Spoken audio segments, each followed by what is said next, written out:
Hi there, Mercedes owners. Today in your 2018 Mercedes Sprinter chassis, we're going to be taking a look at and showing you how to install Roadmaster's Rear Anti-Sway Bar. Before we install our sway bar, we're going to hit our test course, and we're just going to get a baseline on how our motorhome feels. We're going to start by going into the uneven bump section, and this is going to simulate hitting a pothole. And this is really going to get us rocking back and forth here. Boy, and even just hitting that first bump, you can hear the whole motorhome creaking. All the stuff in the back is just really bouncing around a lot. It doesn't feel terrible on the inside here on how much sway we got, but boy, you can really hear it in the back there on the things we got bouncing around. Now we're in our even bump section, and this is going to be our forward and backward movement. Our sway bar is not really going to help improve this too much. You can feel we do got some good front and back movement going on. A set of airbags could help out with this. You could do a set in the front and the rear to help out with cushioning and dampening up there. Lastly, we're going to head over to our slalom section, and this is where I do expect the sway bar to make some improvements, because we're going to be performing an evasive maneuver here, simulating that. And when you go to turn around something or whip it real fast, it likes to roll the body to one side or the other. And this can make it feel uncomfortable on the inside. Things can start moving around, and you may potentially lose control of the vehicle in extreme situations. So we're going to go ahead and start rocking now. Oh, and it definitely does have a lot of roll. Boy, as soon as you turn the wheel pretty sharp, it really does got some rocking going on. And check out the silverware drawer. So while I feel like I could make a minor evasive maneuver with this, it was able to do some turns. It felt pretty hefty on the load that we had, the kind of the G's we were pulling there. But if it was something really heavy that I needed to get out of the way of, I don't know that I would have the confidence that this motorhome would have the capabilities to do that. Once we get our sway bar on there, I do expect to see some major improvements, especially in our sway section. So we're going to go ahead and slap that on, and then we'll hit the course again. And this is what our sway bar looks like when it's installed. It's an additional sway bar that works in conjunction with your factory sway bar located on the other side of your rear axle. This helps to increase the amount of anti-sway that we have here in the rear, and this is where a lot of our weight is on our motorhome, with all of our components located inside of our living compartment above. By having this here, whenever the body wants to flex or roll to the left or to the right, it's going to push down or pull up on the arms here where it's connected to the links, and it's going to twist our bar, and our bar doesn't want to be twisted. It wants to stay in its normal shape that it's designed to be in. So it's going to pull itself back straight, working in conjunction with the rest of your suspension components to minimize the amount of sway you have when going down the road, hitting potholes, hitting dips in the road, or performing any evasive maneuvers. The sway bar has a black powder coat finish on it to protect it from rust and corrosion, and you'll receive all the hardware that you'll need to get it installed. There is some drilling required with this one. We're going to go ahead and take it out on the test course now that we've got our new sway bar installed, and compare it to our test course drive when we didn't have it installed. So now that we got our sway bar installed, we're hitting the test course once again. We're going to start with the uneven bump section to simulate those potholes. And right over the first bump, you can definitely tell an improvement here in the seat. We still got a lot of things bouncing around there in the back. This is still quite a sway motorhome, but you do feel some improvements up here in the driver's seat. It does feel a little bit more stable as far as how much it's swaying back and forth. We're going into that even bump section again, and this should be pretty much just like it was before. You're forward and backward. Your sway bar doesn't really have much to play there, so it kind of just feels about the same. Once we get through this, though, we're going to head into our slalom section, and that's where I kind of expect us to get the most benefit out of this. So when we go to make that evasive maneuver, before it definitely got the body rocking pretty good. We had our drawers opening and closing back there when we were going back and forth. So let's see how it reacts now with our rear sway bar on there. We're coming into our slalom section now, and here we're going to simulate evasive maneuvers, and here we go. So it does definitely feel better here in the driver's seat compared to what it did. We still got a lot of rocking and things going on. It does give me more confidence. It didn't make an improvement as large as I thought it would, but it definitely does feel better. If you look at our drawers in the back, they definitely are not quite rocking around as much as they were before. So when we were whipping around back there before, we were whipping it really hard just like we did last time. Probably even harder because I had a little more confidence behind it because it didn't feel like we had quite as much sway going on as before. And our drawers weren't nearly rattling around as much as they were before. It's still a noisy beast, it still has some rattles. But I think on the next trip they're definitely going to appreciate the smoother, less sway ride that they're going to have. You can follow along with us and we'll show you how to get installed so you can have the confidence to do it at home. We'll begin our installation under the vehicle with our factory U-bolt. We're going to be taking them off. We'll do one at a time. Now we're on a lift doing this, but our suspension is loaded. You can do this on the ground. To make it a little bit easier, you can use a jack underneath your frame to lift up on it to give yourself some more room. If you lift it by the frame, it'll work out a little better because that'll give you a little more space between your frame and your axle here so you can more easily feed in your sway bar.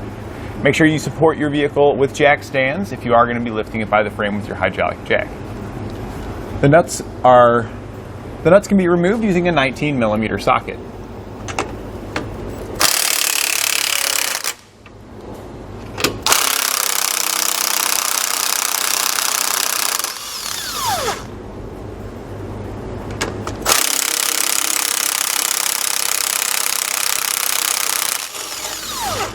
So now that we took the bolts loose off the front U-bolt on our driver's side here, we're just going to pull that U-bolt off of there.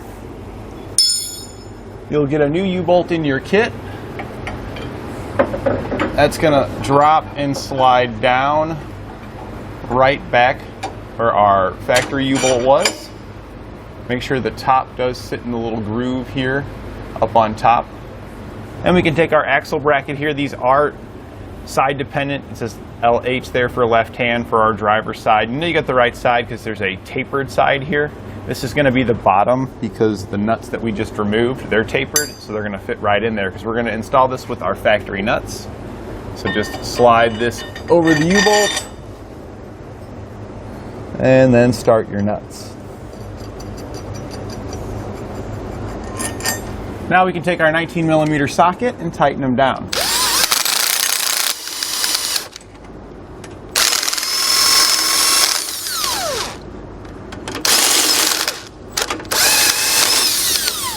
So on ours here, before we can get it fully tightened down, we have exhausted the length of our socket and it's fully tightened as far as we can get it with our socket here.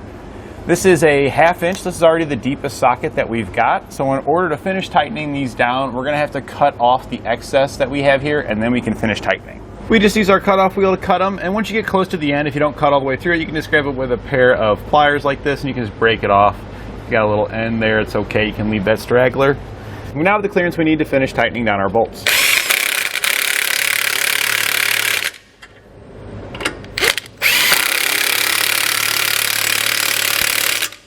We're now still on our driver's side. We're coming forward from the axle, following our leaf spring up to where it attaches. This is the location here where we're going to be putting our other bracket. The caulk and stuff that's here is going to be in our way, so we're just going to take our razor knife and we're going to clean all this up. So that way our bracket can sit nice and smooth and flush against the bottom. Now that we've got it cleaned up in here, we can take our bracket, again check to make sure you've got the correct side. This is going to sit flush against here as well as flush up against there. Once you've got it in position, you can take a clamp, set it in place.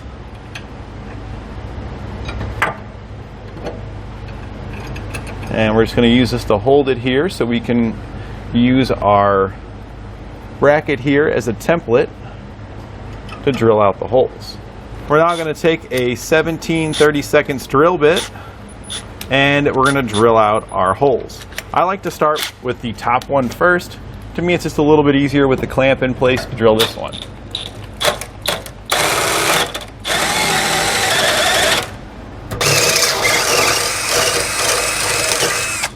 Now that we've got this one drilled out, we're going to drill out our other hole the same way. You may or may not want to mark it and then remove the bracket due to the hangers. They may get in the way of your drill depending on the size of your bit.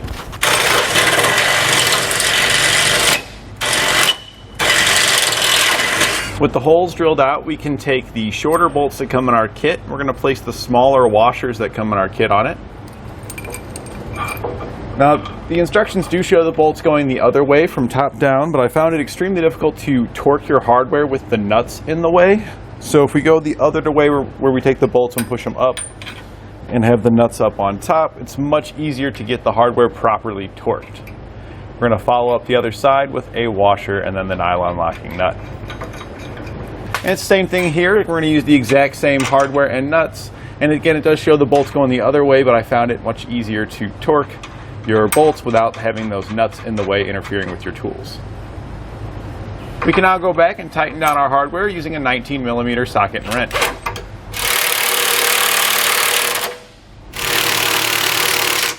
We'll then torque our U-bolts to the specifications. And then we can torque our bracket bolts to the specifications found in your instructions.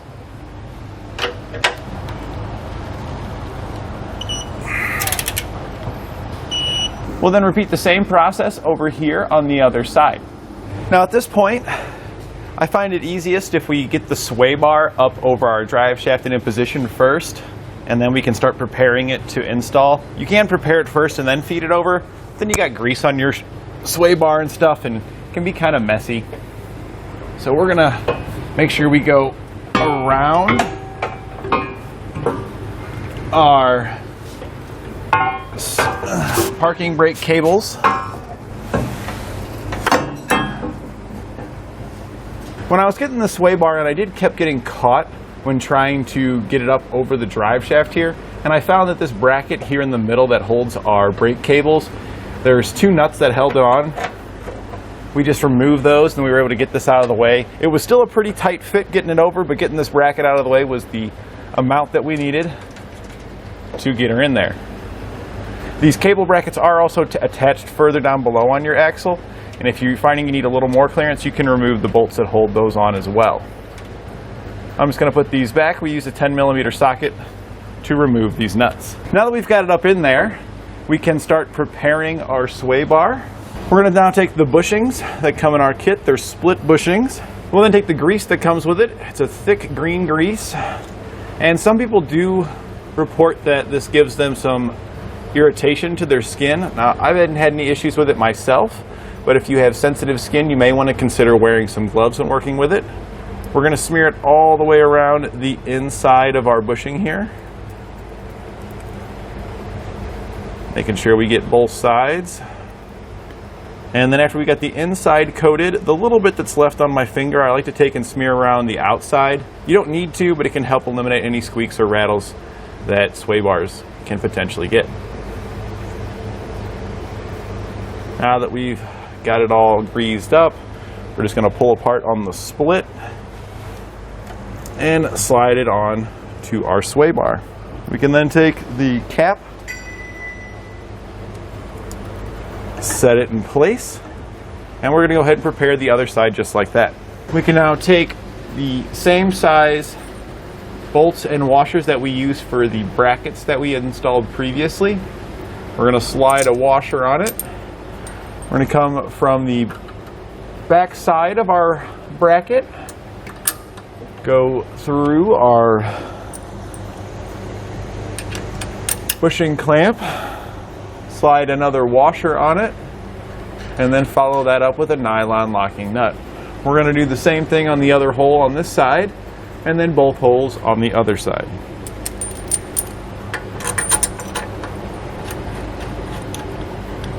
So now we need to determine which end lengths we're going to use. You're going to get two different lengths with your kit, a longer and a shorter. And one of the ways you can help determine which one you're going to use is where your leaf spring stack is on your axle. If you have a spacer there, you're likely going to need the longer ones. And if you don't have a spacer, you're likely going to need the shorter ones. But the end goal is to ensure that our sway bar is level when we've got it attached. So if we take our sway bar, hold it about level, and then grab our end lengths, we can see that the longer one here is going to be too long. So we're going to be using the shorter ones. So now that we've determined what the shorter ones, you're going to receive some bushings. They're going to have a sleeve in the center. I find it easiest if you take the sleeve out of the center, and you can press in one. A lot of times you can get these pressed in by hand. If you can't get it pressed in by hand though, then you can just go over to your vise here and have that assist you getting them pressed in.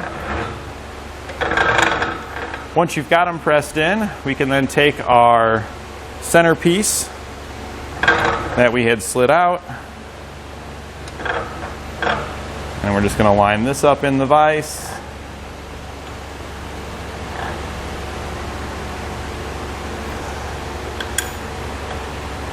And then we can tighten it down.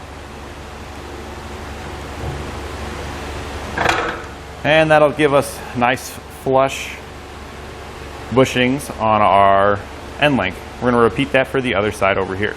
Now that we've got our end links prepared, we can go ahead and put them into position.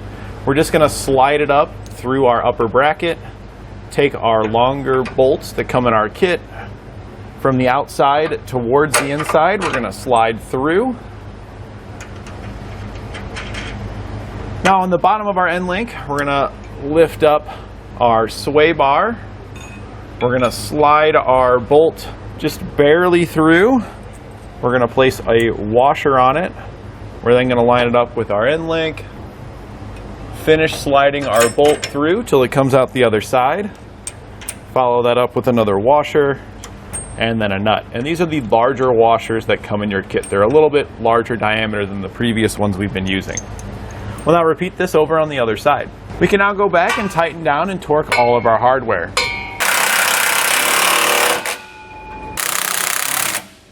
And then we'll torque our bushing clamps to the specifications found in our instructions.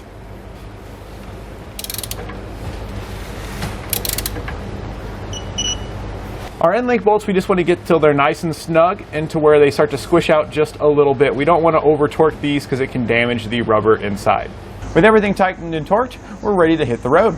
And that completes our installation of Roadmaster's Rear Anti-Sway Bar on your 2018 Mercedes Sprinter chassis.